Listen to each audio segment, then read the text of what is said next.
அன்பான உறவுகளுக்கு வணக்கங்க. முத்துவேலுக்கு மனசு கேட்கல. அப்பத்தாக்கிட்ட போயிட்டு சொல்லிடுறாரு, உன் பேரன் மேலே எந்த தப்பும் இல்லைம்மான்னு. என்னையா சொல்கிற? என் மனசு நோவக்கூடாதுங்கிறக்காண்டி சொல்கிறியா? இல்லை, நான் தான் கேட்டேன். எங்கள் அம்மா என் கூட இருக்கணும்னு ஆசைப்பட்றேன். ஊராளுங்க எல்லாரும் திட்டுறாங்க, அதனால் என்னால் தாங்க முடியல. நீனும் என் கூட இருக்கணும்னு ஆசைப்பட்டேம்மா. அவர்கிட்ட சொன்னேன். இவரெல்லாம் மரியாதையோடு பேசுகிறாருங்க முத்துவேலு. யாருக்கெல்லாம் அது பிடிச்சிருச்சுன்னா நம்ம சேனலுக்கு உங்கள் பொண்ணான கையால் ஒரு லைக்கை போட்டு சப்ஸ்கிரைப் பண்ணி ஒரு ஆதரவு கொடுங்க அன்பு உறவுகளே. அப்பத்தாவுக்கு சந்தோஷம் தாங்கலை. அவங்க அம்மாவும் மாமியார் இல்லையா? ஆமாம், இது தெரிஞ்சிச்சுன்னா இப்போ இவங்க 2 பேரும் பேசுகிறாங்கன்னு தெரிஞ்சாலே சக்திவேல் குழந்தை கோச்சுக்குவாரே அப்படிங்கிறாங்க. ஏயா, கதிர் என்கிட்ட சொல்லியிருக்கலாமே, சொன்னால் நீ வரமாட்டியாத்தா அப்படிங்கிறாரு முத்துவேலு. அப்புறம் பார்க்குறாங்க, அவர் தான் கூட்டியாந்தெல்லாம் விட்டுட்டு போயிருக்காரு அப்படிங்கிறாங்க. நம்பவே இல்லை அப்பத்தா. அம்மா மனசு நோக்கூடாதுன்னு புள்ள பொய் சொல்கிறானோன்னு நினச்சிக்கிட்டு, அடிப்பாவி, அப்போ கதிரை பற்றி நல்லவன் நீ நினச்சி எது நாள் வரைக்கும் இப்போ வரைக்கும் அந்த நல்லவன் இப்படி பண்ணிட்டான்னு தாங்க வேதனைப்பட்டுக்கிட்டு இருந்துச்சு. உண்மையிலே கெட்டவங்க கெடுதல் செஞ்சால் கொஞ்ச நேரம் வலிக்கும், அப்படி தூக்கி போட்டு போயிடுவாங்க.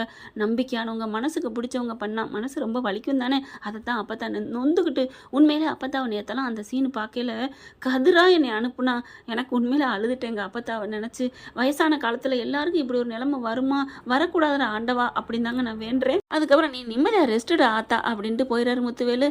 மருமகளுக்கு ரொம்ப சந்தோஷம், மாமியார் கூட வந்துருச்சே அப்படின்னு சொல்லிட்டு. ஆனால் சக்திவேலை பற்றியும் பெருமையாக தாங்க சொல்கிறாரு. எங்கள் அண்ணன் நம்மளை விட்டுட்டு அந்த குடும்பத்தில் சார்ந்துருவாரோன்னு பயப்படுறான், மற்றபடி அவன் நல்ல வந்தான், ஒன்றும் இல்லை ஆத்தா அப்படின்னு. தப்புலேயே 2 அடி தவுள்லே 2 அடி அப்படி மையல் அந்த மாதிரி அடிச்சுட்டு போயிடுறாரு.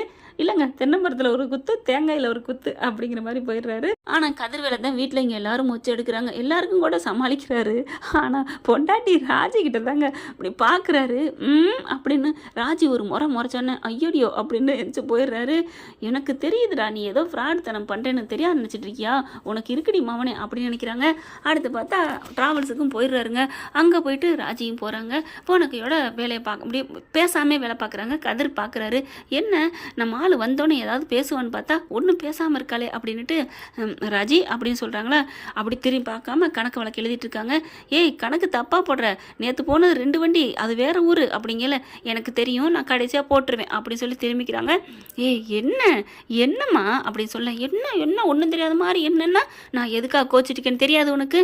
ஐயோ ராஜி, என்னம்மா, அம்மாச்சி அங்கே போய் சந்தோஷமாக தான் இருக்குது போதுமா அப்படின்னு சொல்ல, எப்படி சந்தோஷமாக இருக்கும், நீ தான் படுத்து எடுத்துட்டியடா பாவி அப்படின்னு சொல்ல. அப்படி பார்க்குறாங்க. நீ பண்ண பாவத்துக்கு என்னென்ன பண்ண போகிறேன்னு தெரியல, பாவம் தெரியுமா, அப்பத்தா போகையில் அப்படியே உயிரே இங்கே வச்சுட்டு தான் போணுச்சு. அது ஏன் தெரியுமா? தெரியும் ராஜி, இப்படி உயிராக நினச்சிருந்த வீட்டிலே நல்லவன் கதிர் நம்ம பேத்தியை அப்படி வச்சிருக்கான், தாங்குறான், இவன் நம்மளை இப்படி விரட்டிட்டானே புரிஞ்சுக்கலையே அப்படின்னு அவங்க பார்த்த பார்வையில் எனக்கு தெரிஞ்சிச்சு ராஜி அப்படின்னு கதிர் சொல்கிறாங்க. தெரியுதுல்ல அப்புறம் ஏன்டா அப்படி பண்ணுன்னு நெஞ்சில் அப்படி குத்துறாங்க. அப்படியே பார்க்குறாரு ராஜி. இருமா அப்படி சொல்ல, போடா, நான் உன்னை எப்படி எந்த இடத்துல வச்சிருந்தேன் தெரியுமா, எந்த இடத்துல காமி காமிக்கணுமா அப்படின்னு சொல்லிட்டு அங்கிட்டு திரும்புகிறாங்க. ஐயோ அடிச்சிடாத அப்படி சொல்ல, உன்னை இங்கே வச்சிருந்தேன் அப்படியா, எங்க காமி அப்படின்னு சொல்லிட்டு டக்குன்னு சுடிதாரம் தொட்டுறாரு. கையிடுறா அப்படின்னு சொல்லி அடிக்கிறாங்க. எனக்கு தொடுறதுக்குலாம் உனக்கு அருகதை இல்லை, இனிமேல் நீ யாரோ நான் யாரோ. ஏய், என்னடி பொசுக்குன்னு இப்படி சொல்லிட்ட, ஏன் ராஜி இப்படிலாம் பேசுகிற, நான் அப்படிலாம் இல்லைம்மா, கெட்டவன்லாம் இல்லை. ஆமாம்மா, நீ கெட்டவன் இல்லை, கேடு கெட்டவன் அப்படின்னு சொல்ல. ஐயோ, இப்படி ஆக்கிட்டியே. அதுக்கு அந்த செந்தில் மாமா, சரவணன் மாமா, ஏன் மாமா உங்கள் அப்பா கூட கொடுமைக்காரன் நினச்சோம், அவர் கூட நல்லவர் தான். ஐயோ அப்படின்னு சொல்லிட்டு, என்னத்தை கொண்டு உன்னை அடிக்க அப்படின்னு ஒரு புக்கு எடுக்கு, அதை எடுத்து மொத்துன்னு அடிக்கிறாங்க. ராஜி, என்னை விடுறி அப்படின்னு சொல்லி இந்த பக்கத்து அந்த பக்கத்து ஓடுறாங்க. ஏன்டா அப்படி பண்ண, எங்கள் அப்பத்தாவை ஏன்டா விரட்டின, பாவண்டா, எங்கள் அப்பத்தா எவ்வளோ உசுறு தெரியுமா, என்னை கண்ணுக்குள்ள வச்சு வளர்த்தாங்கடா, உன்னை வளர்க்கணுங்கிற கண்டி நீ இப்படி விரட்டி விட்டியா, உன்னை வளர்க்காட்டி அங்கே வீட்டில் இருக்கையில என் பேரங்க என் பேத்திங்கன்னு உங்களை பற்றியே தாண்டா எங்கள் அப்பத்தா பேசிக்கிட்டே இருக்கும். பாவின்னு சொல்ல அங்கிட்டு ஓடுறாங்க. ஐயோ விடுன்னு சொல்லிக்கிட்டு இருக்கையில அப்பத்தா உள்ளுக்குள்ள வருது. அப்படியே போய் 2 மோதிடுதுங்க. அம்மா அப்படின்ட்டு கத்துறாங்க. யாருன்னு பார்த்தா அம்மாச்சி, அப்பத்தா அப்படின்னு சொல்ல, அப்படி என்ன விளையாண்டுக்கிட்டு இருக்கீங்க, பாருங்க அம்மாச்சி, இவ என்னை போட்டு சாத்துன்னு சாத்துறா, ஏண்டி ராஜி இப்பெல்லாம் பண்ணுற, புருஷனை இப்பெல்லாம் அடிக்கலாமா, அப்பத்தா என்ன நினச்சிட்டு இருக்கீங்க, இல்லை என்ன நினச்சிருக்கீங்க, உங்களுக்காக தான் அப்பத்தா இப்போ பேசிக்கிட்டு இருக்கேன் அப்படின்னு சொல்ல. பேசிக்கிட்டு இருக்கலாம் இருக்கட்டே, நான் எத்தனை நாளைக்கு உன் கூட வரப்போகிறேன், எனக்காக உன் கட்டின புருஷனை விரட்டலாமா, இல்லை முடியாது அப்பத்தா. இவன் என்ன நினச்சிட்டு இருக்கான், நீ எவ்வளோ உசுறு உருகி கருகி போன தெரியுமா, உயிரே எடுத்துகிட்டு போயிட்டேன்னு சொல்லுவாங்க இல்லை, அந்த மாதிரி எடுத்துகிட்டு போன அப்பத்தா நான் பார்த்தேன் அப்பத்தா. சரி விடு, அவன் ஏதாவது ஒரு காரணம் இல்லாமல் பண்ணியிருக்க மாட்டான். என்ன அப்பத்தா நீ அவனை மாதிரியே பேசுகிற அப்படின்னு சொல்ல, அப்பத்தா அப்படின்னு அப்படி ஒரு மாதிரியை பார்க்க, எனக்கு எல்லாம் தெரியும்டா அப்படின்னு கஞ்சாட காமிக்க, ஐயோ அப்போ மாமா சொல்லிட்டாரா எல்லாத்தையும் அப்படின்னு சொல்லிட்டு உட்கார சொல்கிறாங்க. உட்காருங்க அப்பத்தா வாங்க அப்படின்னு சொல்லி உட்காடுறாங்க. இங்கே வாயா நீ எவ்வளோ பெரிய நல்ல காரியம் பண்ணியிருக்கிற, நீ மாதிரி ஒரு புள்ள கிடைக்கும் கொடுத்து வச்சிருக்கணும். என் கோமதி ஒரு தங்கத்தை இல்லை வைடூரியத்தை பெற்றிருக்கா. இல்லை அதுக்கு மேலே ஒன்றும் இல்லை வையி பேசாமல் இரு அப்படின்னு ராஜி சொல்ல, இல்லடி அதுக்கு மேலே ஒன்று இருக்குடி என்ன அப்படிங்கிறாங்க. அதுக்கு மேலே சாமிடி, அந்த சாமியை தாண்டி பெற்றிருக்கிறா என் மக அப்படின்னு அம்மாச்சி அப்படின்னு கட்டிக்கிறாரு. முத்தம் கொடுக்குறாங்க. உன்னை பார்த்துட்டு போலான் தான் வந்தேன். உன் மாமே எல்லாம் சொன்னாயா, அவர் கதிர் மாப்பிள்ளைன்னு சொல்ல, கதிருன்னு உன்னை அவருன்னு பேசினாயா அப்படின்னு சொல்ல, ராஜி பார்க்குது என்ன நடக்குதுங்க அப்படின்னு கேட்க, அம்மாச்சி அவர் சொல்லிட்டாரா, மாமாவே சொன்னதுக்கப்புறம் நான் ஏன் மறைக்கணும், என்னை மன்னிச்சிருங்க அப்படி சொல்ல, என்னையா மன்னிப்பு கேட்குற, இதில் என்னையா தப்பு இருக்குது, இல்லை இருந்தாலும் அவர் தான் என்கிட்ட சத்தியம் வாங்கினாரு, இதெல்லாம் சொல்லக்கூடாது, எனக்கு இப்படி இருக்க தெரிஞ்சா எல்லாரும் அழுதுருவாங்கன்னு சத்தியம் பண்ணதுனால தான் அம்மாச்சி நான் சொல்லலை. அவனுக்கு இப்படி இருக்குன்னா என்னையா சொல்கிற, என்ன சத்தியம் வாங்கினா, ஐயோ என்ன அம்மாச்சி என்ன அவர் என்ன சொன்னார், இல்லை நீ சொல்லு அப்படின்னு கேட்க, என்ன நடக்குதுங்க அப்படின்னு சொல்ல, அப்படி அப்பத்தா இவன் சொன்னது என்னன்னா, அப்பா மயங்கி விழுந்துட்டாங்க, கூட்டியாந்து விட்டாங்க, அம்மா என் கூட இருக்குன்னு ஆசைப்பட்டாரு, அதனால தான் நான் கூட்டி கொண்டே விட்டேன், இந்த மாதிரி திட்டி அனுப்புனேன்னு சொன்னார். ஆனால் அப்பா என்ன சொன்னார், அப்பாவும் அதை தான் சொன்னான், நானும் அதுதான் சொல்ல வந்தேன், நீ என்னடா சொல்கிற அப்படி சொல்ல, ஐயோ மாமாவும் இது தான் சொல்லியிருக்காரா, நம்ம மாற்றிட்டு உளறிட்டோமே, ஒன்றும் இல்லை அம்மாச்சி இதுதான் அப்படிங்கல, ஏய் மறைக்காமல் சொல்லுடா, எனக்கு இருக்க தெரிஞ்சா என்ன ஆகும், சொல்லிடாதன்னு சத்தியம் பண்ணானா என்ன, அவனுக்கு என்னடா சொல்லு, அதுதான் மயங்கி விழுந்தாங்கல்ல அதுதான் அம்மாச்சி அப்படின்னு மாற்றி பார்க்குறாரு.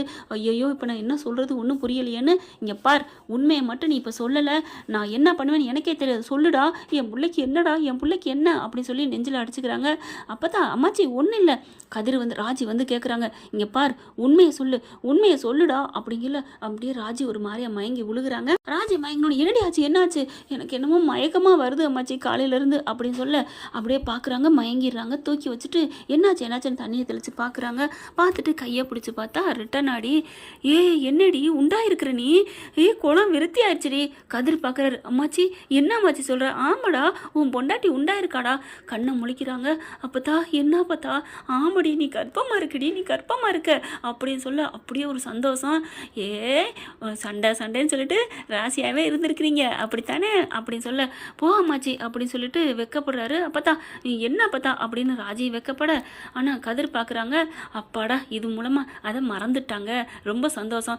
அம்மாச்சி நான் போயிட்டு ஸ்வீட் வாங்கிட்டு வரேன், எங்கடி போகிற அப்படின்னு சட்டையோட பிடிச்சி இழுக்கிறாங்க. ராஜியும் அதே மாதிரி, ஆமாம் அப்பத்தா புடி அப்பத்தா எங்கே போக போகிற, எங்கன்னா கடைக்கு தான், ஸ்வீட்டு கடையிலான கிடைக்கும், வீட்டுக்குள்ளே கிடைக்கும். ஸ்வீட் அப்புறம் நீங்களாண்டா, என் பேத்தி வயிற்றுக்குள்ள பேரன் வந்துட்டான், அது ஓகே தான், பேரனோ பேத்தியோ, ஆனால் நீ இப்போ சொல்ல வந்ததை சொல்லு, என் மவன் உங்ககிட்ட என்ன சத்தியம் வாங்கினா, கேளுங்க அப்பத்தா கேளுங்க சொல்லுடா அப்படின்னு ராஜி எந்திரிச்சிடுறாங்க. ராஜி நீ மயங்கி விழுந்திருக்க, குழந்தை உண்டாயிருக்கு, இப்போ ஏன்டா அதெல்லாம் நல்ல விஷயம் பேசல, அது எதுக்கு, அப்போ அது கெட்ட விஷயமா சொல்றியா இல்லையா அப்படிங்கல. சொல்ல மாட்டேங்கிறாரு. அட ஒன்றும் இல்லை அவருக்கு மயக்கம்தான், இல்லை அவன் முகத்தை பார்க்கல எனக்கு தடுமாற்றமாக இருக்குது, சொல்லுடா அப்படிங்கல. ராஜி என்ன பண்ணுறாங்க, கதிர் வேகமாக போகிறாரு, பின்னாடியே போயிட்டு ஓடுறாங்க. மில்ல போடி ஓடக்கூடாதுடி அப்படின்னு அம்மாச்சி பறக்க, உடனே திரும்பிடுறாரு. நில்லு ஏன் ஓடி வர்ற அப்படி சொல்ல, அப்போ நான் ஓடக்கூடாதுன்னா உண்மையை சொல்லுடா அப்படிங்கிறாங்க. ஒன்றும் இல்லைடா விட அப்படி சொல்ல, இல்லை முடியாது நீ சொல்லணும், கையை பிடிச்சிடுறாங்க. ராஜி ப்ளீஸ்மா விடுமா அப்படின்னு இவர் போக, இல்லை முடியாதுடா அப்படின்னு சொல்லல, இருக்கி என்ன பண்ணுறாரு, ராஜியை கட்டி பிடிச்சிடுறாரு. கமலஹாசன் மாதிரி கட்டிப்பிடி வைத்தியம்னு சொல்லுவாங்க இல்லையா, அப்படியே கட்டி பிடிச்சி, செல்லம் நீ மாசமாக இருக்கீங்க, முழுகாமல் இருக்கீங்க, குட்டி ராஜியோ குட்டி கதிரோ வரப்போகிறாங்க, அதனால நீங்கள் சமத்தா உட்காந்துக்குவீங்களா, நான் போய் உனக்கு பிடிச்ச ஐஸ்கிரீமு அல்வா எல்லாம் வாங்கிட்டு வருவேன் ஓகேவா அப்படின்னு சொல்ல, அப்படியே மெல்ட் ஆயிடுது. அப்படிங்கிற மாதிரி பிடிச்சாந்து அம்மாச்சி பக்கத்தில் உட்கார வைக்கிறாரு. அம்மாச்சி பத்திரம் பார்த்துக்கோங்க, நான் போய் என் பொண்டாட்டிக்கு பிடிச்சதெல்லாம் வாங்கிட்டு வரேன் அப்படிங்கல. இருக்கி அப்படியே மார்போடே சாஞ்சாக்கில் இருக்க, சரி விடுடா நான் போய் வாங்கிட்டு வரேன் அப்படின்னு சொல்லல, மெய் மறந்து இருக்காங்க. அப்பாடா இதுதான் சாக்கு, மெய் மறந்துட்டா அப்படின்னு இடுப்போட இருக்க பிடிச்சிருக்காங்களே, முதுகோட கையை அப்படி அப்படி பிடிச்சி ராஜியோட கையை வெளியில் இறக்கி விடுறாரு. விட்டுட்டு கிளம்ப போனால் கதிரோட பின்பக்க சட்டை இருக்குது பார்த்தீங்களா, அதை இருக்க பிடிச்சிடுறாங்க ராஜி. எங்கே எஸ்கேப் பார்க்குறியா? எலி பொறிக்கல மாட்டின எலிடி நீ, உன்னை விட மாட்டோம். உண்மையை சொல்லணும். எங்கள் அப்பாவுக்கு என்ன, நான் இந்த விஷயம் சந்தோஷம் தான் இல்லைங்கள, சொல்லுடா அப்படி சொல்ல. ஐயோ அதான் சத்தியம் வாங்கிட்டாரு, நான் எப்படி சொல்ல முடியும் அப்படி சொல்ல.